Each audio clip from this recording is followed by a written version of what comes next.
We must begin yet again with the 2016 election. Or, as you may know it, I honestly don't even know if I can make it another 2.5 weeks. I've been drinking a lot and lashing out, and frankly, my family is worried. 2016. Now, the most anticipated event of this week was on Wednesday with the final presidential debate of this election season and possibly ever.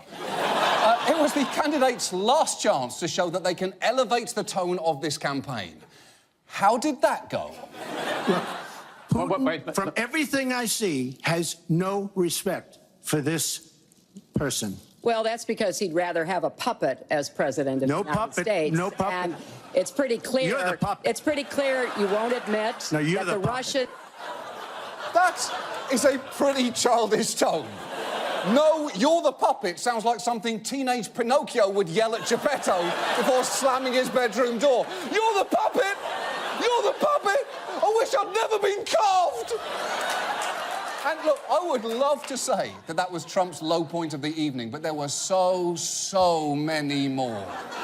We have some bad hombres here, and we're going to get them out. Nobody has more respect for women than I do. Nobody. In the 9th month, you can take the baby and rip the baby out of the womb of the mother. Well, let me translate that if I can, Chris, because... you can't. My Social Security payroll contribution will go up, as will Donald's, assuming he can't figure out how to get out of it. But what we want to do is to replenish the Social Security Trust Fund. Now, to be fair, the questions that the moderator asked there were, what is an offensive way to describe Mexicans, state an objective falsehood, describe a non-existent medical process, mansplain in 2 words, and incorrectly name your favourite Janet Jackson song. So he kind of went 5 for 5. But the most notable moment of all came when Trump was simply asked whether, given his constant claims that this election is rigged, he would accept the results of the vote, to which the easy and only answer is yes. But he took a different path. I will look at it at the time. I'm not looking at anything now. I'll look at it at the time. Are you saying you're not prepared now to commit to that principle? What I'm saying is that I will tell you at the time. I'll keep you in suspense. What do you mean you'll keep us in suspense? This is a presidential election, not an American Idol results show. Oh, I'll tell you whether or not my followers will plunge the country into anarchy after the break. Now, after significant criticism, Trump appeared to walk back his statement the next day before throwing in a twist at the last moment.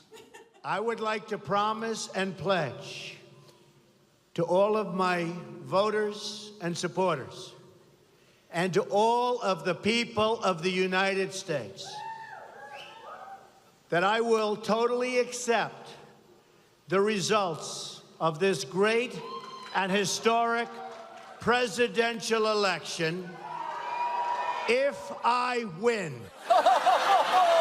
Oh, you got us. You got us. That's so funny, because we thought you were going to say the rational thing that would have put the country at ease, but instead you pulled the old switcheroo and you continued to destabilise the foundations of our democracy. Oh, that is a solid bit. Oh. And look, as we have discussed on this show before, the odds of voter fraud are very slim. A study found that out of the billion-plus votes cast between 2000 and 2014, there were just 31 credible instances of voter impersonation. By comparison, in 2009 alone, there were 32 newborns in the US named A, B, C, D, E. And I would argue we should be less worried about voter fraud than we should be about those 32 sets of parents voting.